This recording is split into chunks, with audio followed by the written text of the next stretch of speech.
He kissed her hand before the crowd, pledged eternal loyalty, and had her poisoned within a year. In the world of royalty, weddings were not about love. They were tactical moves, loaded guns, and ticking clocks. Behind the silk gowns and jeweled crowns lurked betrayal, ambition, and bloodshed. Some queens vanished. Others were burned, strangled, or silenced forever. This is not a love story. This is a history of how marriage became a weapon, and why, in royal courts, the altar often led straight to the grave. In royal courts, marriage was not the union of hearts, it was the merger of empires. Across Europe and beyond, royal weddings weren't the beginning of love stories. They were contracts, terms of surrender, strategic weapons in a larger, colder war for land, influence, and legacy. Behind every royal vow lay calculations of bloodlines, territory, and treaties. For medieval and early modern monarchs, personal desire was irrelevant. The real goal was consolidation. A bride brought not only her dowry, but a web of foreign allegiances. A groom offered his name, his claim, and often a ticking time bomb. Entire nations held their breath during royal nuptials, not for romance, but for what the alliance might gain or what new enemy it might provoke. One need only look at the marriage between Ferdinand of Aragon and Isabella of Castile in 1469. Their union united Spain's two largest Christian kingdoms, paving the way for the Reconquista and the birth of a unified Spanish crown. But it was no accident. It was planned with precision, negotiated in secret, and executed with the understanding that two powerful houses must become one if they hoped to dominate the Iberian Peninsula. But such power came at a cost. When alliances shifted, yesterday's spouse could become today's enemy. Queens sent to foreign courts were often treated as spies. Kings marrying into rival dynasties risked accusations of betrayal the moment politics turned. And when a marriage outlived its usefulness, removal, quiet or brutal, was not uncommon. The Tudor court of England made this starkly clear. Henry VIII's 6 marriages weren't romantic misadventures. They were political maneuvers. Wife a pawn in his obsessive pursuit of a male heir and an unchallenged reign. Anne of Cleves was discarded when the alliance with her German family no longer served its purpose. Anne Boleyn was beheaded when she became a liability to Henry's legitimacy and pride. In each case, the royal bed became a battlefield. Elsewhere, dynastic unions created fragile peace, but peace was only as stable as the current ruler's favor. When Louis XVI of France married Marie Antoinette of Austria in 1770, it was intended to bind two powerful houses together. But during the French Revolution, her foreign roots became a target. Her Austrian blood marked her as an outsider, and ultimately as an enemy. She died on the guillotine, not just as a queen, but as a symbol of a failed political marriage. These were not anomalies. They were patterns.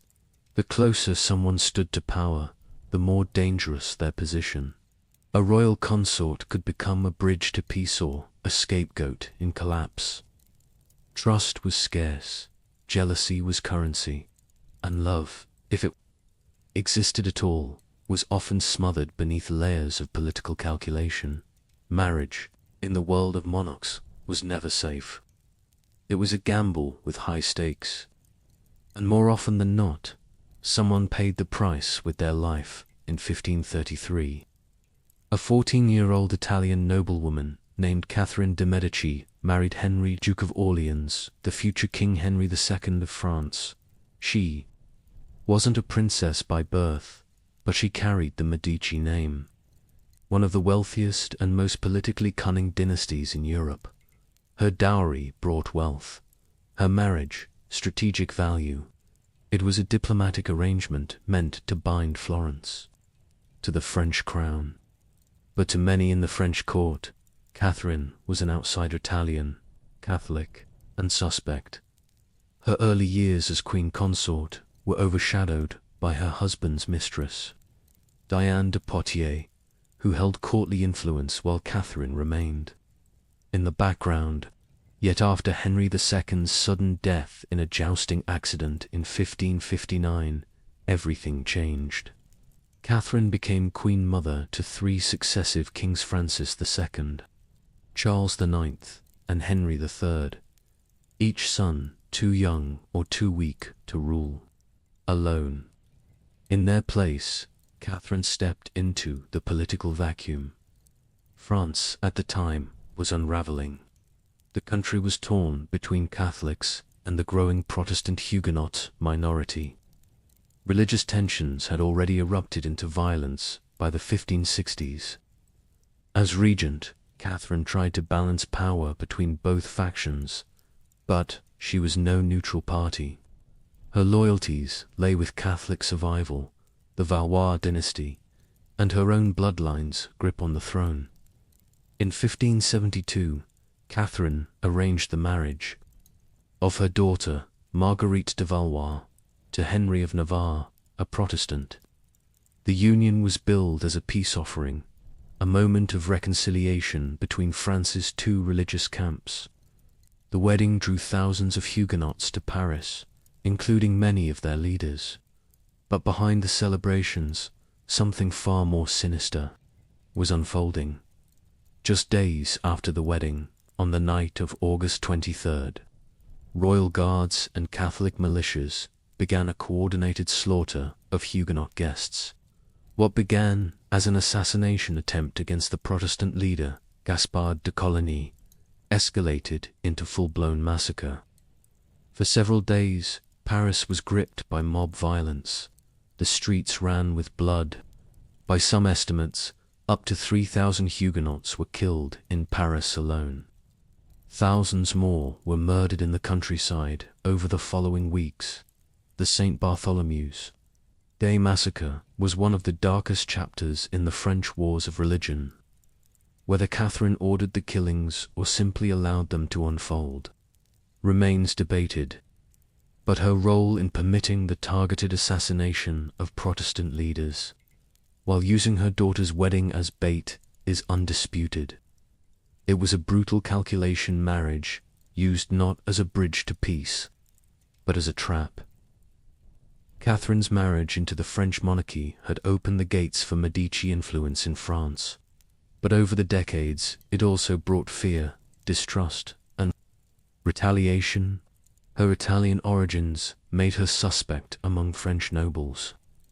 Her efforts to maintain control, often through espionage, poison, rumors, and political manipulation, turned her into a symbol of cold-blooded power.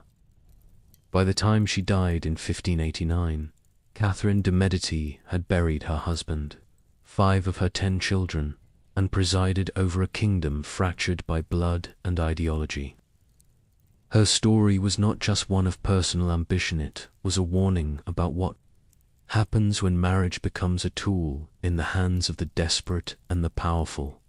In 1525, Anne Boleyn arrived at the English court, sharp-witted, ambitious, and already marked by scandal. Unlike many women of the time, she refused to be a silent ornament. She was educated in the Netherlands and France, fluent in French, skilled in music and diplomacy, but it wasn't her refinement that would make her queen. It was her ability to hold the attention of Henry VIII and keep him waiting. By the time Henry pursued an had already been married to Catherine of Aragon for nearly 2 decades. Their union had produced only one surviving child, Mary. No son, no secure male heir. Henry's obsession with succession collided with his growing infatuation. Anne refused to become his mistress. If he wanted her, it would have to be through marriage. What followed was a 7-year political and religious storm. The Pope refused to annul Henry's marriage to Catherine. In response, Henry broke from Rome, declared himself head of the Church of England, and reshaped the country's religious landscape. In 1533, he married Anne in secret. She was crowned queen soon after. Within months, she gave birth not to a son, but to a daughter, Elizabeth. Henry's disappointment was immediate. Still, Anne remained in his favor for a time. She was intelligent, persuasive, and politically active. But court life was ruthless. Her enemies multiplied. Supporters of Catherine of Aragon, conservative nobles, and those wary of Anne's reformist leanings all waited for her to fall. When Anne suffered a series of miscarriages, including one believed to be a male child in 1536, her position became fragile. The final blow came with brutal efficiency. That same year, Anne was arrested and charged with adultery, incest, and treason. The accusations were questionable. Among those charged alongside her were her own brother, George Bullen, and 4 other courtiers. The trials were fast, the evidence thin, and the verdicts predetermined. Henry had already turned his attention to Jane Seymour, a quiet, obedient lady-in-waiting. Anne had become inconvenient. On May 19, 1536, Anne Boleyn was executed by a French swordsman on Tower Green. She was the first English queen to be publicly executed. Her fall sent a message through the kingdom. Queens were not beyond the reach of politics or the axe. Anne's marriage to Henry had begun as a rebellion against tradition. It ended in a spectacle of calculated silence. Her daughter, Elizabeth, would later ascend to the throne and become one of England's most powerful monarchs. But in Anne's lifetime, she was never forgiven for her ambition, her voice, or her failure to deliver a male heir. In the court of Henry VIII, love was never safe. Anne's story wasn't just about a queen who couldn't keep the king's favor. It was about the lethal intersection of sex, succession, and state power. Her rise changed England forever. Her fall confirmed that even a crown couldn't shield a woman from the politics of reproduction and betrayal. The Habsburg dynasty didn't conquer Europe with armies alone. They used marriages, calculated, far-reaching, and often deadly. From the 15th to the 18th century, the Habsburgs forged a continent-spanning empire not through force of arms, but through the altar. Let others wage war, one Habsburg motto. Declared, you, happy Austria, marry. But these unions came at a price. Political gains were fragile. Dynastic marriages entangled bloodlines, and with them, alliances that turned toxic the moment interests diverged. Wealth and status gave Habsburg brides entry into foreign courts. What they often found was isolation, suspicion and, in some cases, a quiet death. Infamously, the Habsburgs practiced intermarriage to keep power within the family. Over generations, this led to devastating genetic consequences. Charles II of Spain, born in 1661, was the final Habsburg ruler of Spain. His inbred lineage had collapsed into a medical tragedy: sterile, epileptic, mentally impaired, unable to chew or speak clearly. He was the product of a family tree twisted into a noose. But while Charles II's health symbolized the biological cost, the political cost ran even deeper. Habsburg daughters were married off across Europe to France, Bohemia, Hungary, the Low Countries. Each marriage was a treaty in disguise, each dowry a bribe for influence.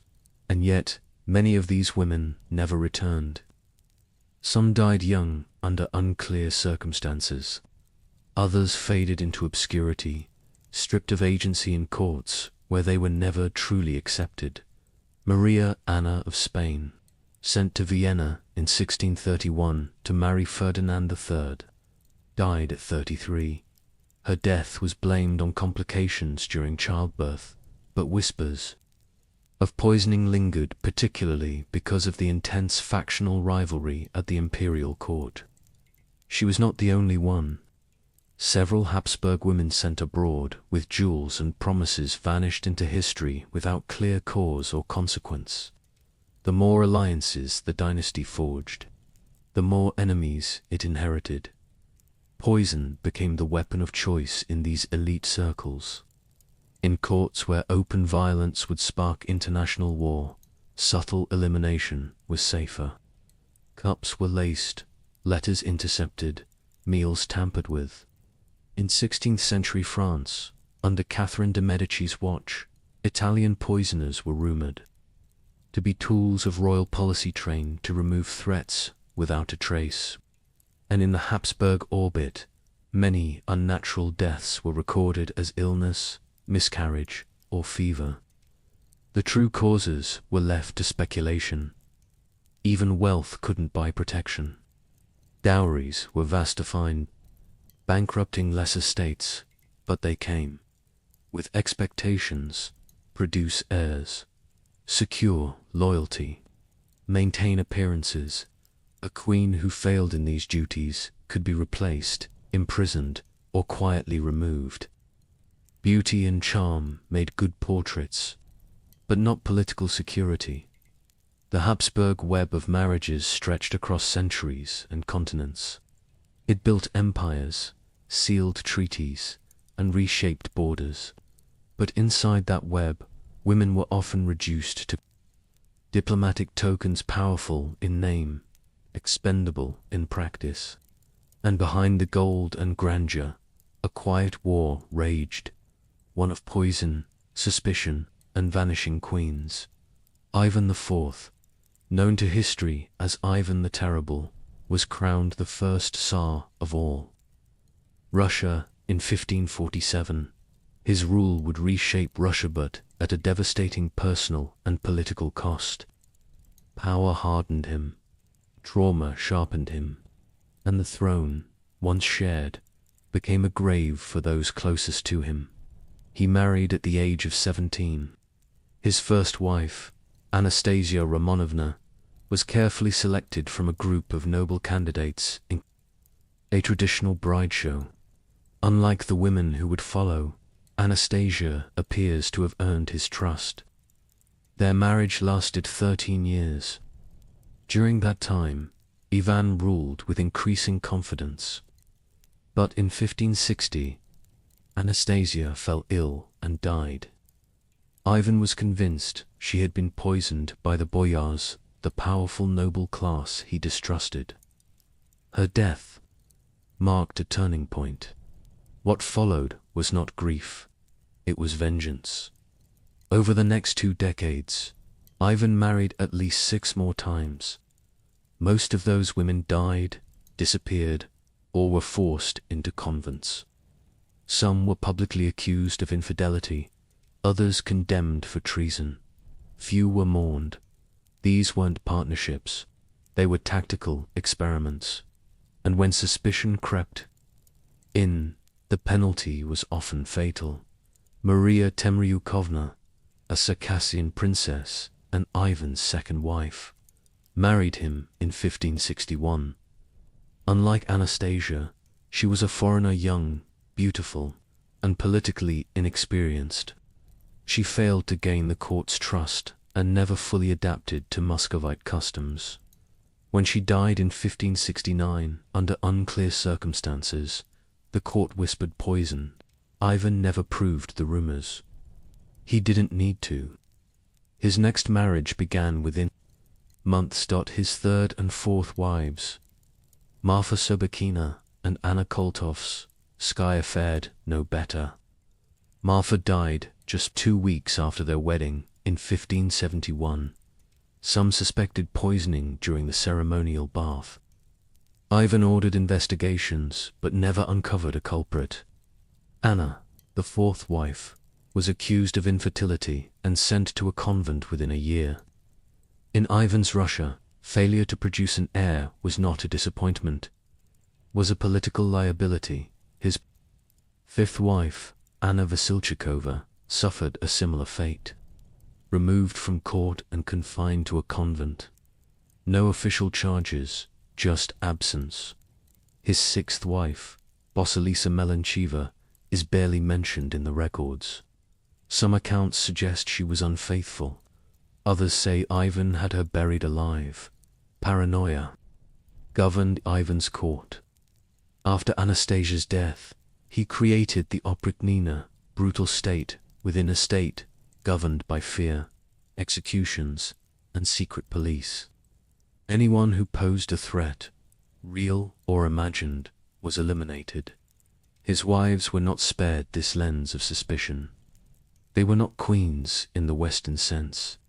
They were political instruments, expected to be obedient, fertile, and silent.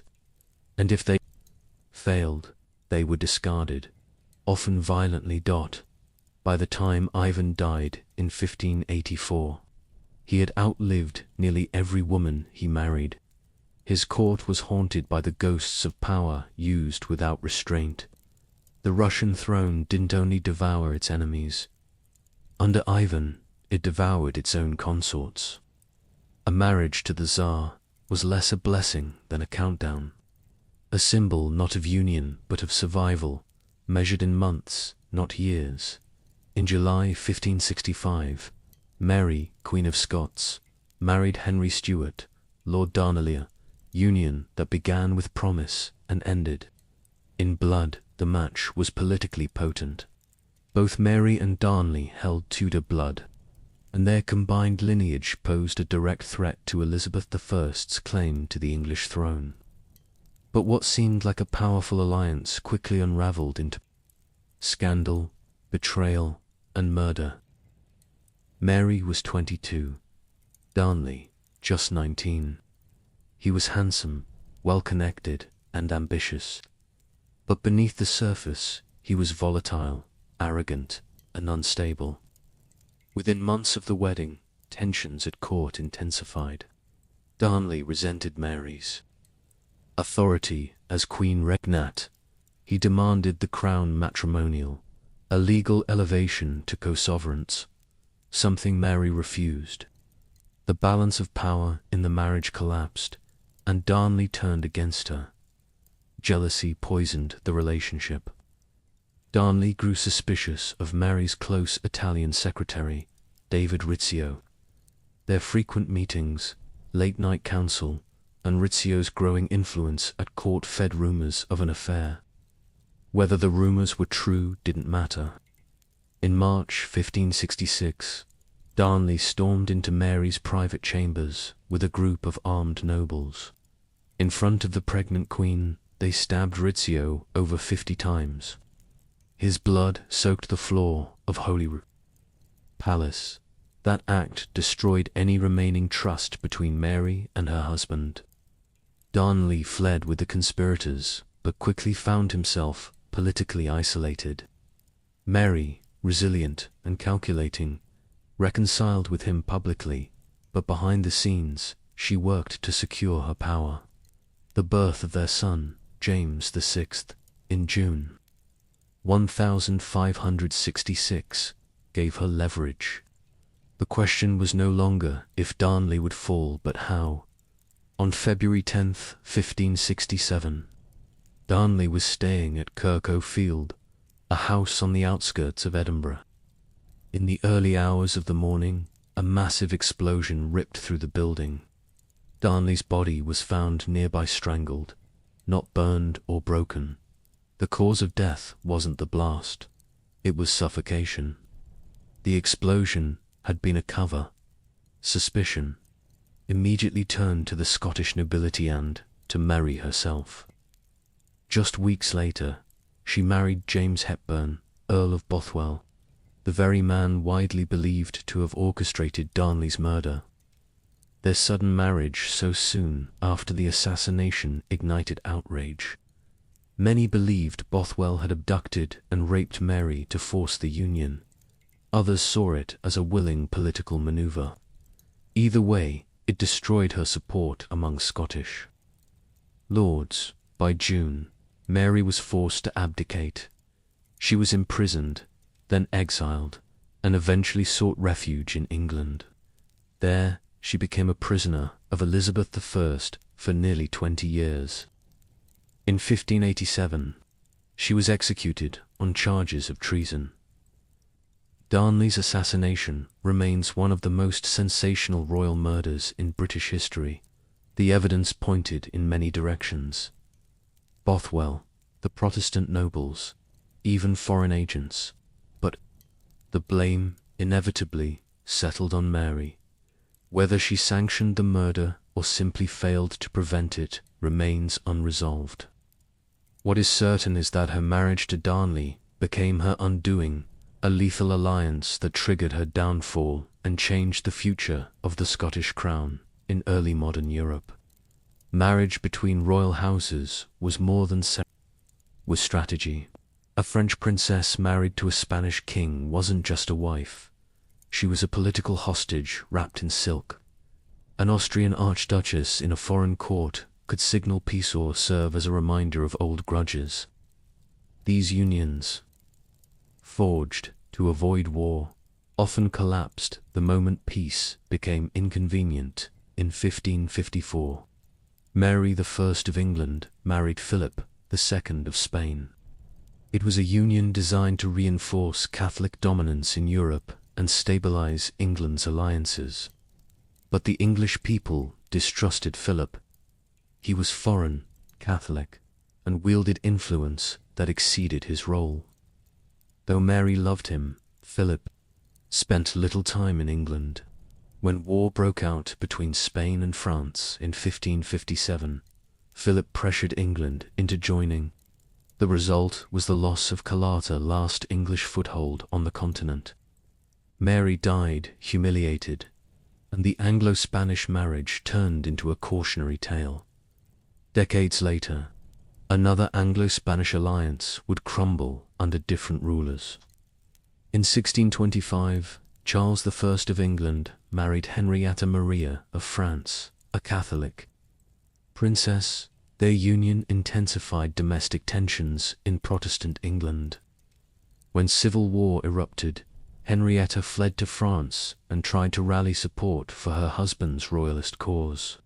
But her foreign ties and Catholic faith made her a target. Parliamentarians painted her as a traitor and enemy within. After Charles's execution in 1649, Henrietta lived in exile. Her marriage remembered not for diplomacy, but for division. Austria's Habsburgs repeatedly married into France's Bourbon line, each time hoping to mend centuries of rivalry. In 1770, the teenage Marie Antoinette married the Dauphin of France, Louis XVI. It was meant to solidify the fragile peace after the War of the Austrian Succession. But when revolution exploded in 1789, her Austrian birth became political ammunition. She was vilified as Lothringen, the Austrian woman. Her letters to her family were viewed as acts of espionage. As France declared war on Austria in 1792, Marie Antoinette stood trial for treason. She was executed in 1793. A CCUSED not only of being a bad queen, but of being loyal to the wrong flag. These marriages were designed to erase borders, but in moments of crisis, bloodlines meant little. Nationalism overruled diplomacy. Loyalty became suspicion. Queens were no longer wives, they were liabilities. Royal unions often created a thin layer of stability that cracked under pressure. When monarchs died, alliances dissolved. When wars reignited, former spouses became symbols of foreign control. Each of these cases exposed a fundamental flaw in dynastic politics. Marriages could not force trust. When national interests shifted, crowns turned cold, peace signed with a ring could just as easily end with a noose. In royal courts, the birth of an heir was celebrated as the ultimate success. It secured the dynasty, calmed succession disputes, and projected stability. But for the consort, especially the queen, it could also mark the end of usefulness. Once the line was secured, the spouse often became a political leftover. In the worst cases, the presence of an heir accelerated a descent into suspicion, isolation, or execution. Henry VIII's marriage to Anne Boleyn turned this logic into a public spectacle. After their daughter Elizabeth was born in 1533, Anne suffered a series of miscarriages. With no surviving son, her position grew fragile. When it appeared she could no longer produce a male heir, Henry's attentions shifted to Jane Seymour. Anne was accused of adultery, incest, and treason. Her trial in 1536 ended with a swift execution. Her daughter would one day rule as Elizabeth I, but her mother's fate had been sealed the moment her political value diminished at the Russian court. The consequences were even more brutal.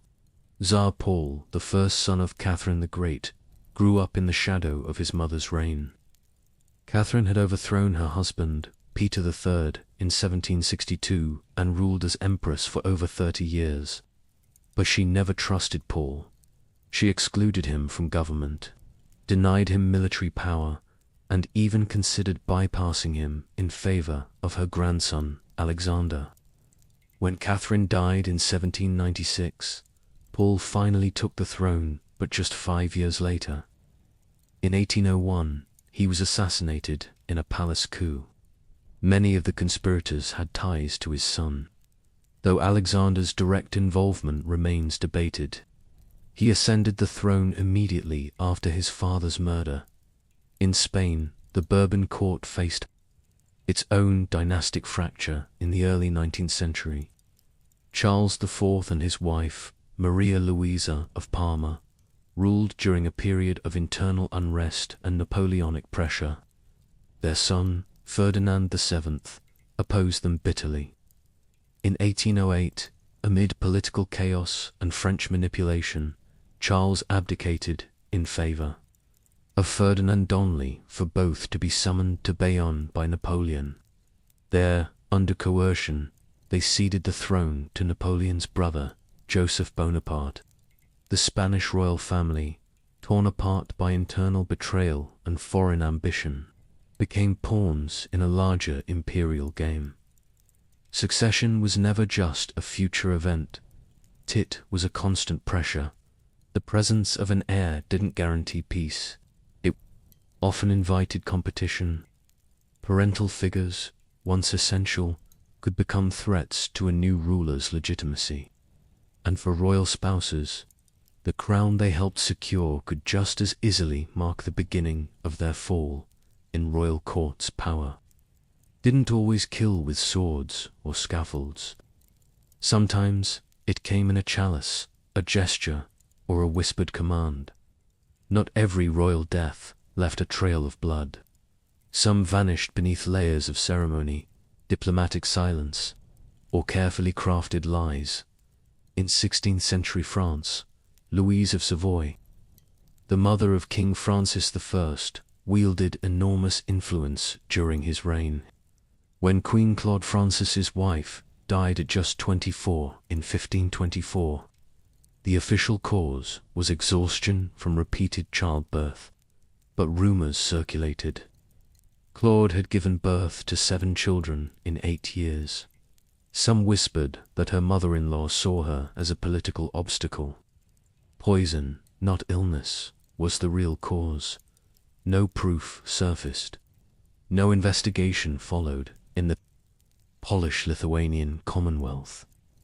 Barbara Rodźwy rose from noblewoman to queen consort when she married King Sigismund II Augustus in secret. Their marriage caused outrage among the Polish nobility. Barbara was seen as unworthy, and her rapid rise from court mistress to queen drew accusations of manipulation. Just 5 months after her coronation in 1550, she died. The court announced stomach cancer, but suspicions of poisoning lingered, pointing to Sigismund's own mother, Queen Bona Sforza, a woman known for her political cunning and knowledge of toxic herbs. Russia, too, holds cases that never reached resolution. One of Ivan the Terrible's lesser-known wives, Maria Dolgorukia, reportedly died just days after their marriage. Contemporary accounts claimed Ivan had her drowned for alleged premarital relations, but others suggest she was quietly poison-eliminated before she could produce an heir, or perhaps to conceal court scandal. Her name rarely appears in official records. She was, in effect, erased. Disappearance didn't always mean death. In the Ottoman Empire, consorts who fell out of favor were often removed from power, silenced, or sent to the old palace. Officially, they were retired. In practice, many were never seen again. Their removal was not public. There was no trial, no execution, only absence. The machinery of empire moved on, unconcerned. Ritual masked reality. Illness concealed intent. Courtiers played their roles. Chroniclers recorded what was convenient. And behind the closed doors of palaces, history turned on decisions no one dared document. Whether it was a poisoned chalice, a forged diagnosis, or a quiet exile. Many royal consorts disappeared without explanation. Their stories survive only as shadows, unfinished, unexplained, and unresolved.